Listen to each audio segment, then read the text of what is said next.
Olá, queridos estudantes, terceiro ano, ensino médio, mediação tecnológica do estado de Rondônia. Bem-vindos para mais uma aula de filosofia. Eu sou o professor Hélio.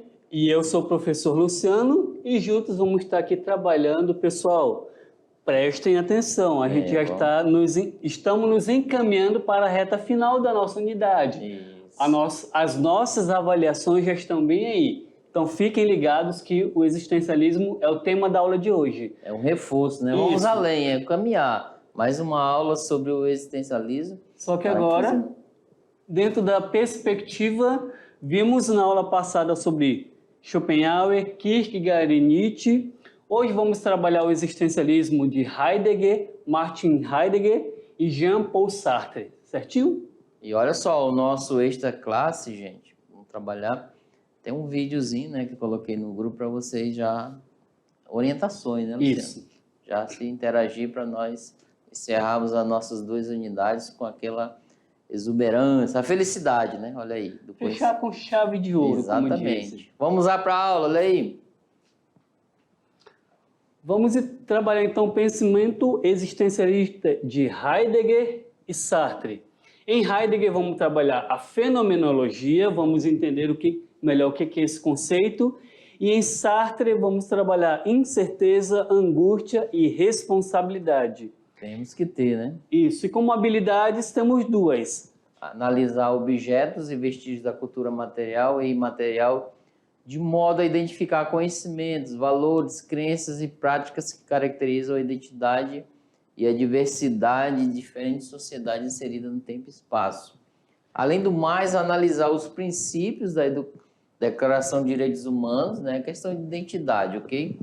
Reconhecendo as noções de justiça, igualdade, fraternidade, e também identificar os progressos e entraves à concretização desses direitos nas diversas sociedades contemporâneas e promover ações concretas diante da desigualdade e das violações desses direitos em diferentes espaços e vivências, respeitando a identidade de cada grupo e de cada indivíduo. Ó, questão existencial, tá? Sempre buscando seus direitos dentro da sociedade. Aí está os 2, né? Uhum. Ó, esse vai dizer que ele se chama Heidegger, né? Martin Heidegger. E este vai dizer que se chama Jean-Paul Sartre. Então é a questão da responsabilidade, né, Luciano? Isso mesmo. Pessoal, então olha só. Século XX é o contexto que esses carinhas estão inseridos. Século XX foi o cenário de 2 guerras mundiais e, diante disso, a filosofia procurou novos caminhos para pensar sobre a humanidade. O que é o ser humano dentro de tudo isso que está acontecendo no século XX?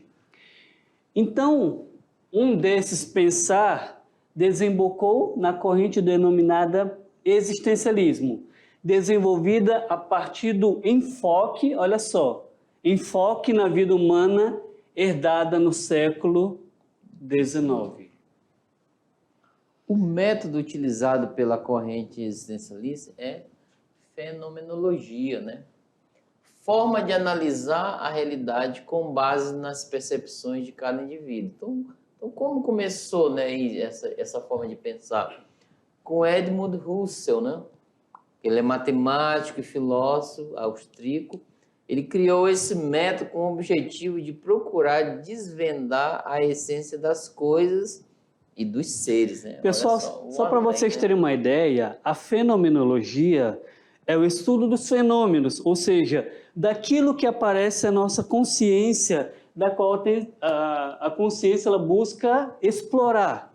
Um exemplo disso, vamos supor aqui, eu peço para vocês pensarem em um copo. Isso. Um copo é um objeto qualquer, não é, Hélio? Exatamente. Mas como é que foi o copo que vocês pensaram? A gente sabe que copo tem de diversas maneiras. Tem de vidro, tem de plástico, tem de metal. Mas o que é um copo? Pegar aqui o copo do Hélio. Isso. Será que o copo que vocês pensaram, ainda bem que o copo do Hélio está aqui? Será que pensaram nesse copo verde? Sai azul, ó, né? Está cromando. Aqui, para nós aqui, o copo é verde. Para vocês está parecendo azul. É que está cromando com o Coloca nosso a cenário. próxima camiseta, a sua camiseta aí. Pra Continua não azul. mal. Pessoal, mas a questão é, quando a gente fala copo, o que vem à consciência de vocês? Ou seja, o que vem à consciência é o fenômeno, ou seja, esse fenômeno que se manifesta na nossa consciência.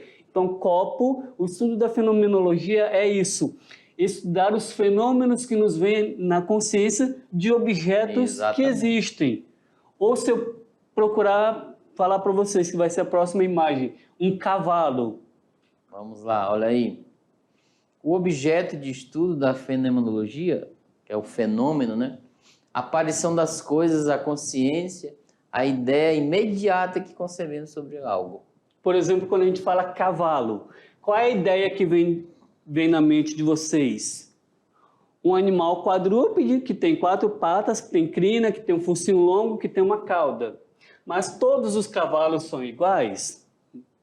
Na realidade não, né? É. Então, mas quando a gente fala cavalo, ou seja, aquela ideia que vem na mente de cada um de vocês, a ideia é esse fenômeno. É o fenômeno que vem à mente de vocês. Por isso que fala aparição das coisas à nossa consciência. O fenômeno é aquilo que aparece na nossa consciência. A ideia imediata que temos sobre algo. Vamos entender outro exemplo? Olha só, em outra perspectiva, veja bem, para tentar explicar a fenomenologia. Vamos lá. Um violão, eu até pedi do professor Alexandre, não consegui. Ó, uma figura de um violão. O violão em si, dentro do ambiente da visão, é um objeto, assim como um copo, nós vimos. Só que dentro da análise fenomenológica, o que aquilo causa, né? Isso. O que ele causa ali, aquela essência dele, o que causa. Aí, no caso, os músicos sabem bem, né? O que causa quem gosta de ouvir música. Numa perspectiva distinta da ideia da imagem, tá? Então, ela vai analisar esses pontos de vista. Então, vamos lá, olha só. Com base na análise dos fenômenos da consciência, podemos chegar às essências, né? Aquilo que permanece inalterado, que são as coisas em si mesmo. No caso, o cavalo, né, em si. No caso, o violão, né, a essência em si dele é emitir música. Agora vamos adentrar no pensamento de Martin Heidegger sobre a fenomenologia. Olha só, Martin Heidegger, de 1889 a 1976, ou seja, ele viveu em uma época que praticamente os pais de vocês já existiam. Então, Não, aqui, Luciano, eu já nasci aqui, ó. 76, Só revelando, ó. 73. eu nasci em 80, então, mais ou menos pouquinho antes da morte de Heidegger. Porém, com 3 anos, eu não sabia que ele existia ainda, Isso. né? Olha só, ele foi filósofo alemão, foi aluno de Edmund Husserl e depois tornou-se seu assistente. Heidegger foi professor em algumas universidades alemãs e tornou-se reitor também na Universidade de Freiburg. E com isso, o que ele fez? Ele aplicou o método fenomenológico de Husserl ao estudo da existência humana. Olha só, aplicar um método, a fenomenologia, dentro da existência humana. E isso exerceu grande influência, essa teoria dele, exerceu grande influência no pensamento do século XX. Além do mais, o Heidegger adotou alguns aspectos do método fenomenológico de Husserl para investigar a existência humana. Ele distingue, né, entre ser e ente. Então ele vai dizer que tudo o que existe é um ente. Olha só, pessoal, tudo o que existe é um ente. Vamos dizer aqui, né, as pessoas, o celular, né, o alto-falante. As árvores, os Isso. animais, tudo. Tudo aquilo que a gente pode observar na natureza com os nossos sentidos que a gente conhece, tudo o que existe, que tem existência, é um ente. Só que tem um porém. Ele distingue entre ser e ente. O ser é o único ente que tem a faculdade de questionar a respeito de si mesmo. Então, Nós, de acordo com o pensamento de Heidegger, somos um ente. Nós, seres humanos, somos um ente. Só que também nós somos um ser, porque o ser é o único ente que tem a faculdade de questionar a respeito de si mesmo. Então, somente o ser humano tem essa capacidade de questionar sobre si mesmo. Então, nós, seres humanos, somos ser e também somos ente, porque o ser entra o conceito da faculdade de questionar. Então, a existência, ela torna-se via de acesso ao conhecimento do ser. Então, eu existo, me dou por conta da minha existência, porque eu possuo a faculdade de questionar, e essa faculdade de questionar determina o ser. Então, diante de tudo isso, a existência torna-se via-se de acesso ao ser, ou seja, é no ser que está a essência humana. Quando o homem começa a conhecer a si mesmo, ele começa a determinar a sua essência. Então, diante disso, a essência humana que ele buscava se relaciona com uma consciência de si e denota o caráter subjetivo da reflexão realizada por este filósofo. Então, olha só. Primeiro, existe a existência para depois definir a essência humana. A essência humana é o ser, que nada mais é do que a faculdade de questionar. Então, Heidegger denominou o ser humano... Né, Luciano? Depois, aí que vem a frase, né? Depois. Isso. Sartre, né? Que a gente vai ver daqui a pouco, que Sartre, que é a frase que determina todo o existencialismo, a existência precede a essência, ou seja, para que o ser humano se dê por conta de que ele é um ser dotado de consciência, ele tem que primeiramente existir. Então, a existência, ela vem antes da essência humana, porque a essência humana, ela se dá através da faculdade de questionar. E Heidegger, ele denominou o ser humano com a expressão alemã Dasein, que pode ser traduzida por ser aí.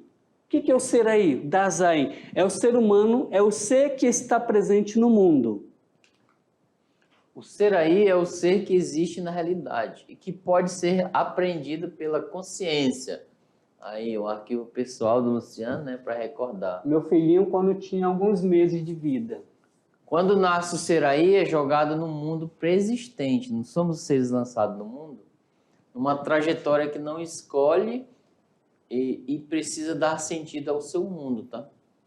Há algumas características existenciais investigadas por Heidegger, que definem a condição humana. O ser no mundo, o ser com os outros e ser com, né, Luciano? Isso. Pessoal, é o seguinte, vem aqui com a gente. Olha só, que nem Heidegger vai dizer, nenhum de nós pediu para estarmos aqui. Ou seja, o ser aí é o ser que está presente no mundo, que ele possui uma existência, que possui uma realidade. E como a gente viu, o ser, ele pode compreender, através da consciência, que ele é um ser que existe. Ou seja, quando que eu me dou por conta da minha existência? Quando que o Hélio se deu por conta da existência dele? E quando que vocês se deram por conta da existência de vocês? Isso mesmo. Heidegger vai dizer, eu só me dou por conta da minha existência quando eu já existo. Eu não pedi para estar aqui. Nenhum de nós pedimos para estar aqui. Mas estamos. E o que nós estamos fazendo com a nossa existência? E aí? Exatamente. É de se pensar, né? E bastante, não é pouca coisa não, né? Pessoal, então é esse conceito que nem fala, ninguém pediu para nascer, ninguém pediu para ser um ser humano, mas estamos aqui. Então temos que dar sentido à nossa própria existência, ou seja, estamos no mundo e temos que dar sentido à nossa vida. Vamos lá, então? Vamos lá. Então, ele determina algumas condições que a gente vai já ver. O ser no mundo, ser com e ser com os outros. Olha só. Ser no mundo. Vamos analisar primeiramente esse fato. O ser humano é um ser no mundo, ou seja, estamos presentes no mundo, porque nós não podemos nos separar deste mundo. Se eu existo aonde? Aqui, neste mundo. Então, o ser humano é um ser no mundo. Segundo passo, ser com. Uma vez que nos damos por conta que nós estamos no mundo, nós nos damos por conta de que o ser humano, cada um de nós, é um ser com, ou seja, um ser de relações. Nos relacionamos com os objetos, ou seja, conhecemos as coisas, porque somos dotados de conhecimento. Então, esse ser com faz com que a gente seja um ser de relações. E o ser com o outro tem um porém. Já que somos um ser de relações, o ser com o outro se relaciona com as coisas que existem neste mundo. Mas também eu me dou por conta que eu me relaciono com outros seres no mundo. Então, o mundo ele não é feito de diversas relações. Eu me relaciono com o Hélio enquanto professores no mesmo ambiente de trabalho. Nós somos amigos, nós conversamos sobre as aulas. Vamos tratar sobre isso, sobre tal coisa. Vamos deixar de fora isso, porque os nossos estudantes não vão gostar muito desse tema. Então, nós somos seres de relações. Nós nos relacionamos com outras pessoas também, na família, na escola, no trabalho, onde quer que seja, todos nós nos relacionamos com outros seres. Então, Heidegger diz que nós somos ser no mundo, ou seja, estamos presentes neste mundo, que nós somos um ser com, que somos seres de relações e nos relacionamos com os outros, somos ser com o outro, ou seja, além de nos relacionar com as coisas, nos relacionamos com outros seres humanos. E isso faz com que nós sejamos um ser de relação. Certinho? Vamos lá, continuando. Então. Além disso, gente, para Heidegger, o ser humano é livre porque ele é um projeto. Como assim um projeto, né? A palavra vem da expressão latina projectum, aquilo que se lança. Então tá aí, Na aula anterior nós colocamos até a imagem, somos lançados nesse mundo, né? Um projeto. O ser humano é capaz de fazer escolhas e traçar rumos futuros, mesmo que tenha sido lançado em algo que não escolheu. Tá aí, Às vezes a gente traz até a figura de escola, né? Alguns estudantes, Luciano, eles dizem, por que eu estou aqui na escola, né? Por que estudar filosofia, né? Nessa perspectiva? Então, olha só, somos lançados em alguns momentos em situações mesmo que nós não escolhemos, porque nós não escolhemos para nascer, né? Então, existe uma visão cristã, né, etc., religiosa, mas no pensamento de Heidegger a gente não escolhe, né, nessa perspectiva. Uma perguntinha, Hélio. Pessoal, a ciência, ela já descobriu, ela já conseguiu dizer quem é o ser humano? Muito complexo, né, Luciano? Diversos estudos já foram feitos. Pessoal, desde lá de Sócrates, por exemplo, que foi um dos primeiros a pensar, conhece-te a ti mesmo, diversas teorias já surgiram em relação ao homem. Só que até hoje nunca foi possível definir de fato quem é o homem. Quem é o ser humano. Porque o homem, como a gente está vendo aqui, o homem ele é um projeto. O homem, ele não está acabado. A partir do momento que a gente disser o homem é isso e é isso, a gente limita o homem àquele pensamento. Mas pelo fato do homem ser um projeto, aquilo que se lança, isso quer dizer que o homem nunca estará completo. Nunca saberemos de fato quem é o homem. Mas é necessário... Inclusive o Aristóteles falou que nós somos o ato em potência, né?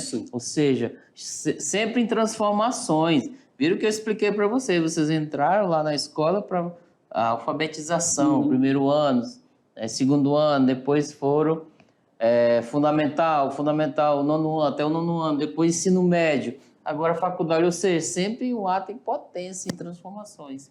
Esse projeto segundo Heidegger. E outra coisa, é necessário lançar-se no mundo? Heidegger, que a gente está vendo, fala o lançar-se no mundo, projeto. Mas o que seria esse lançar-se no mundo? É as escolhas que a gente viu na aula passada. Nós somos seres que temos que fazer escolhas. Há possibilidades aí na nossa frente, Vocês estão aí na escola, né, na sala de aula, e tem vários colegas, né, à sua volta, você olha, Ó, cada um vai fazer a sua espécie de escolha diante das possibilidades. Aquilo que será mais viável, cada um escolher para o seu futuro, a ideia. Ah, eu vou fazer faculdade. Não, eu vou fazer empreendedorismo. Não, eu vou fazer agronomia e voltar a trabalhar aqui na minha região, ser colaborador, né? Um autor. Ah, eu quero ser um administrativo. Eu vou fazer administração e vou voltar para administrar a minha comunidade. O grupo social que está em volta ali, ou seja, colaborar. É um projeto, né, Luciano? E é interessante porque, como a gente vem falando, nós somos seres de escolhas, temos que fazer escolhas. Nós projetamos a nossa vida para o futuro. Então, o existencialismo, ele tem uma frase que vai dizer o seguinte: eu sou mais aquilo que eu ainda não sou do que aquilo que eu sou. Porque nós, seres humanos, pensamos tanto no futuro, como vai ser minha vida no amanhã, que muitas vezes a gente esquece a gente não se dá por conta de que o nosso futuro começa agora. Se eu quero alcançar alguma coisa, eu não posso deixar para iniciar amanhã, eu tenho que começar hoje. Então o existencialismo fala: eu sou mais aquilo que eu ainda não sou, porque eu sou um projeto, eu me lanço para o futuro, do que aquilo que eu sou, porque muitas vezes nós deixamos para, a faculdade é só ano que vem mesmo, eu estou no terceiro ano ainda, né? Faculdade é só no ano que vem, então vou deixar para pensar na faculdade só ano que vem. Só que a gente se esquece que para chegar na faculdade, eu tenho que finalizar o ensino médio. Eu estou aqui, né? Eu não estou É o agora. A gente pensa tanto no futuro que a gente esquece o agora. Por isso que o existencialismo fala: eu sou mais aquilo que eu ainda não sou do que aquilo que eu sou. Porque muitas vezes a gente esquece de viver o agora e de buscar o nosso futuro de imediato, começando agora. Vamos lá, continuando a lei, ó. Para Heidegger, a essência do humano é justamente essa indeterminação, o imprevisto, né? Isso.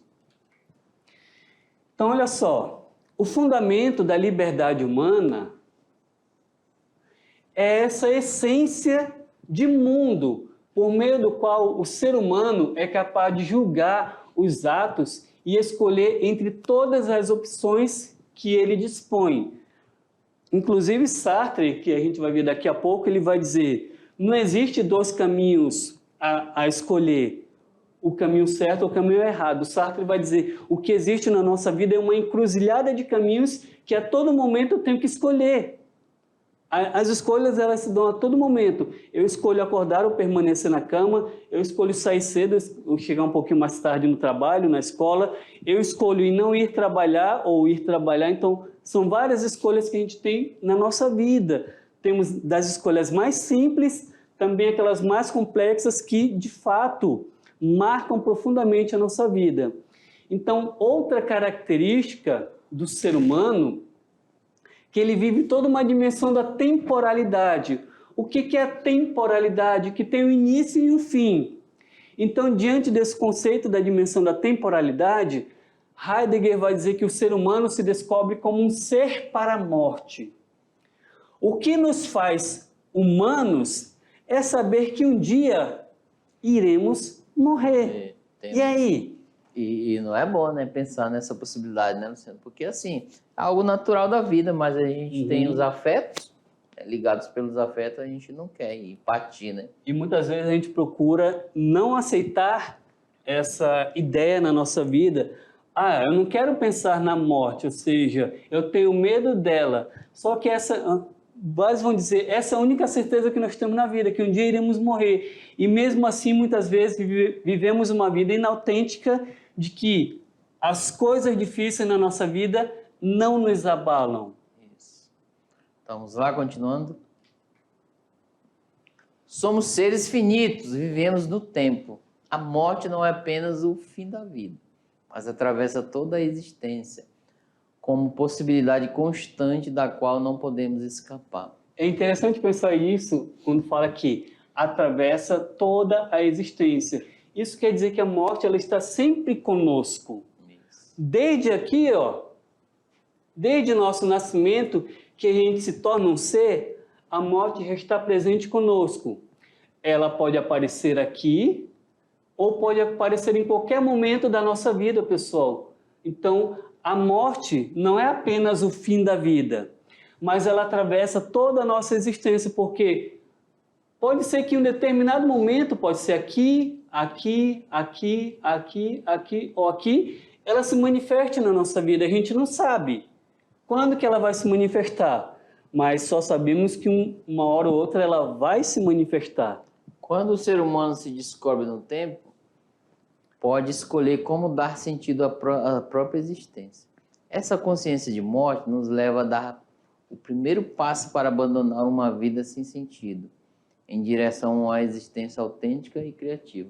Então ele vê o lado bom, né, Luciano? Na hora que perspectiva que eu ver a questão da morte, vou dar sentido para minha vida, cara, porque tem outras coisas de eu ficar só na negatividade, só pensando em querer morrer antes do tempo. Não, não é isso. E o existencialismo prioriza isso, dar sentido à nossa existência, ou seja, viver uma vida autêntica, como perceber que nós somos seres para a morte e a partir daí dar uma existência autêntica para a nossa vida. Eu viver de fato a minha vida, porque como a gente vai ver, vivemos somente uma única vez.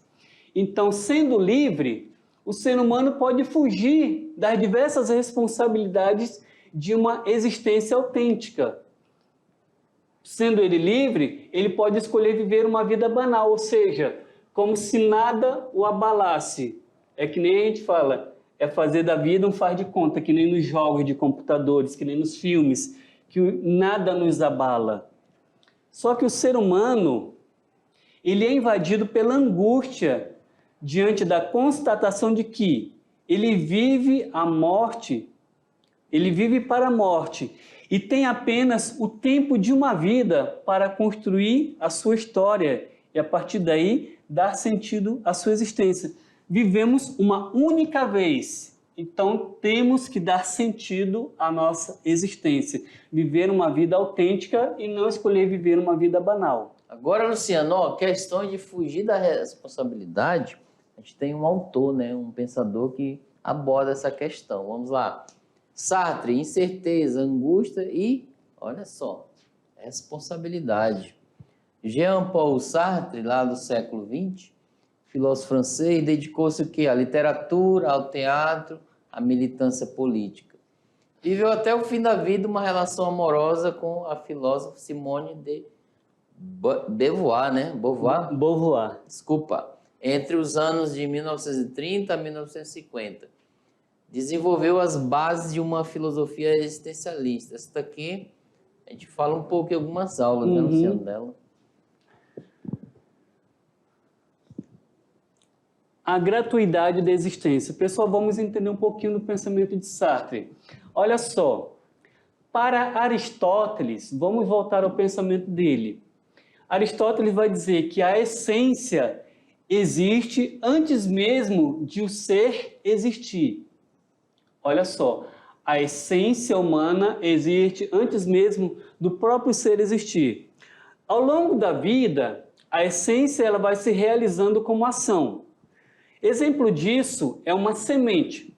Pense uma semente qualquer, que vocês plantam aí no quintal de vocês, no sítio de vocês, aí na comunidade onde vocês vivem.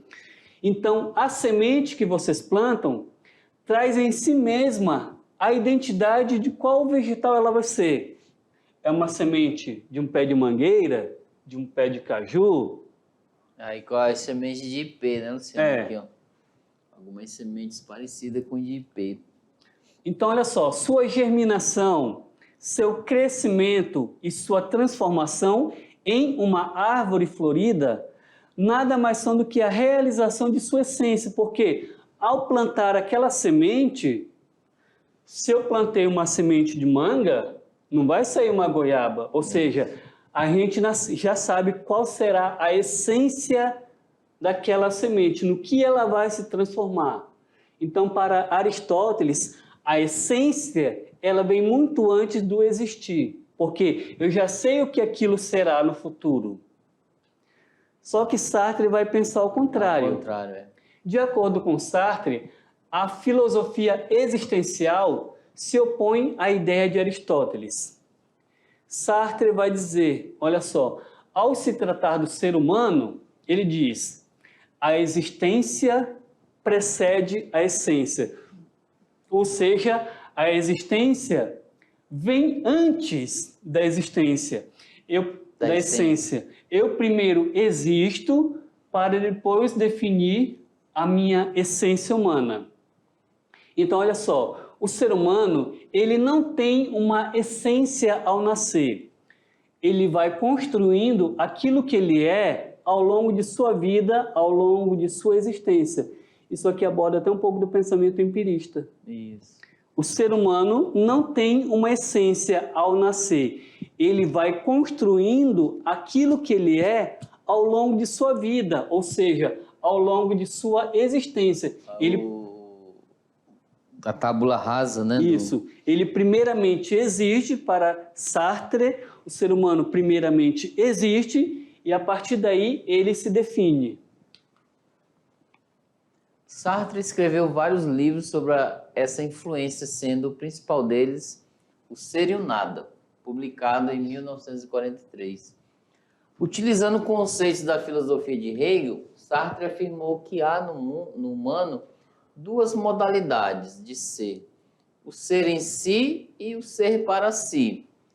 Por exemplo, o corpo, né, é um ser em si, que existe em si mesmo, que tem uma identidade, o corpo. Ou seja, quando a gente fala de identidade, é que pode ser conhecido. Exatamente. E a consciência, gente, ó, corpo e consciência.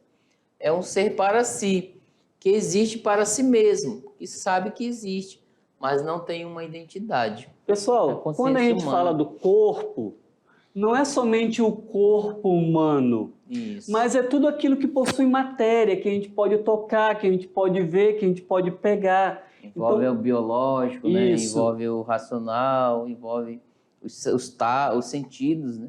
Então, o corpo é isso, o ser em si é o corpo, tudo aquilo que a gente pode perceber através dos nossos sentidos.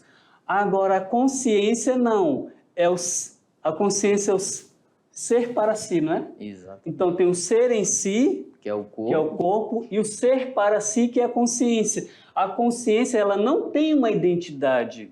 Por exemplo, a ciência, ela consegue descrever como o nosso cérebro funciona. Exato. Mas a ciência consegue descrever como a consciência funciona no corpo humano? Ela não consegue, porque a consciência ela não tem uma identidade, ela não é percebida pelos nossos sentidos. Então, esses dois conceitos, o ser em si é o corpo, aquilo que possui matéria.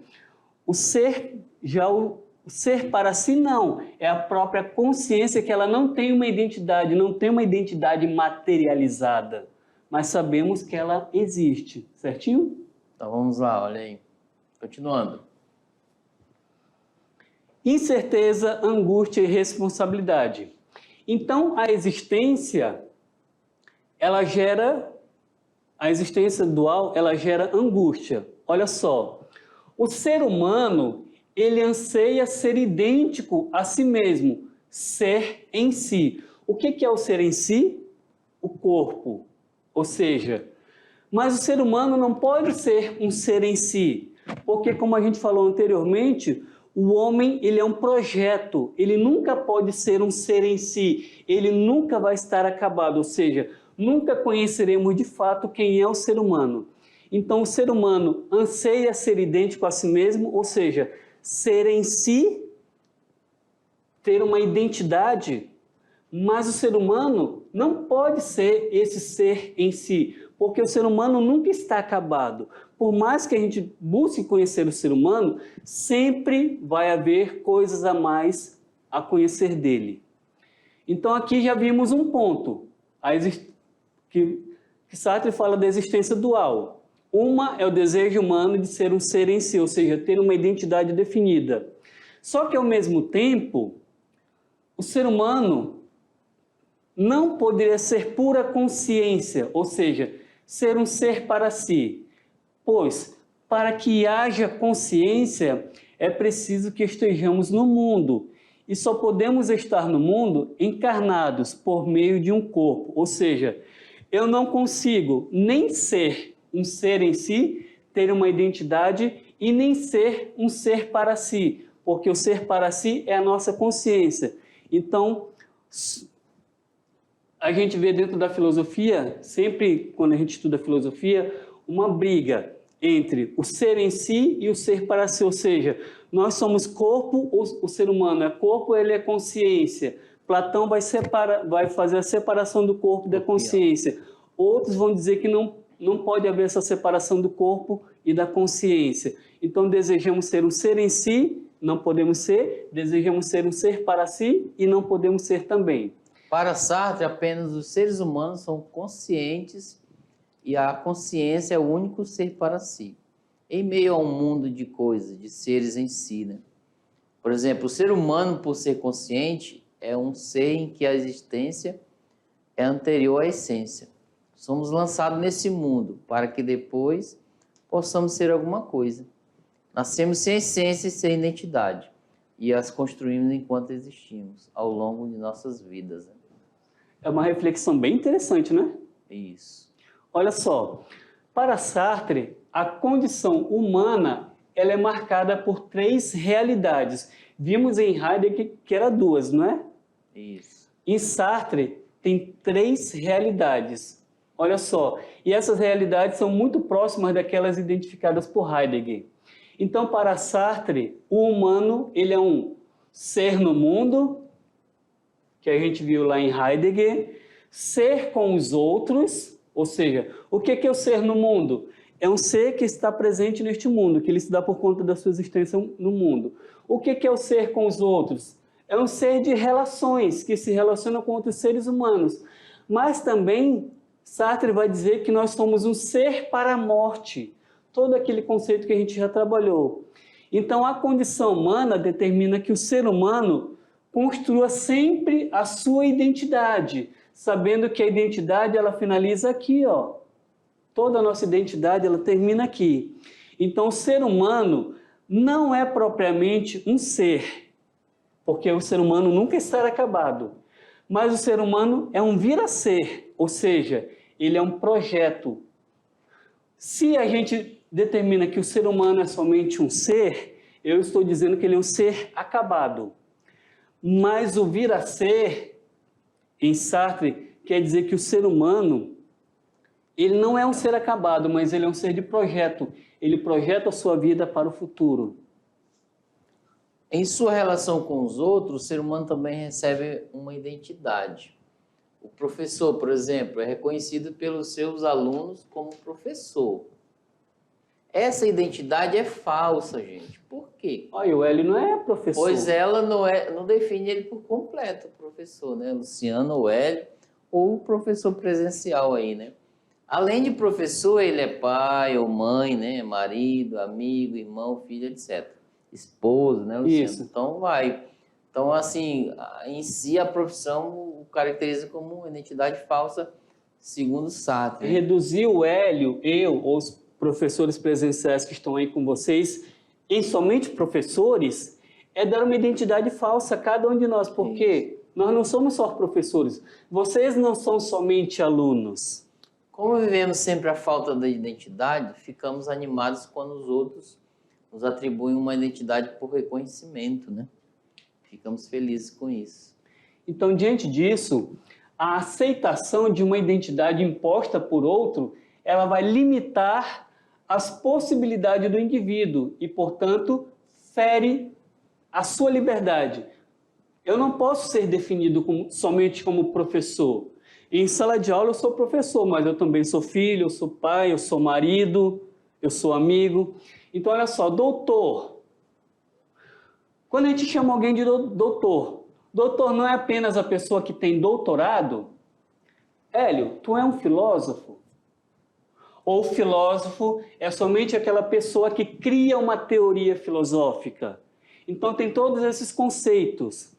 Então, Sartre, ele chama essa situação de má fé, pois a pessoa vive assim, pois a pessoa que vive assim está mentindo para si mesma. Ela vive na má fé e vive uma existência inautêntica, porque não podemos ser definidos somente de uma única forma. E essa existência inautêntica é a recusa da má-fé, que está fundada na afirmação da liberdade, que nada mais é do que a capacidade de fazer escolhas. Não podemos viver a vida O ser humano está inautêntica. condenado a ser livre, né? Pois a única escolha que ele não pode fazer é a de não ser livre. O ser humano é livre porque sua existência é gratuita, contingente, não tem uma finalidade definida. Cada situação que vivemos nos coloca algumas possibilidades. Temos sempre que escolher entre essas possibilidades. Toda escolha tem suas consequências, pelas quais somos responsáveis. A liberdade gera em nós uma angústia, a de ter que decidir, né? Pessoal, 2 conceitos. Estamos condenados a ser livre e a liberdade sempre gera uma angústia porque temos que escolher. E aqui encerramos a nossa aula, mas olha só, não saia daí pouco que a a gente aula volta. continua, ok? Tchau, tchau.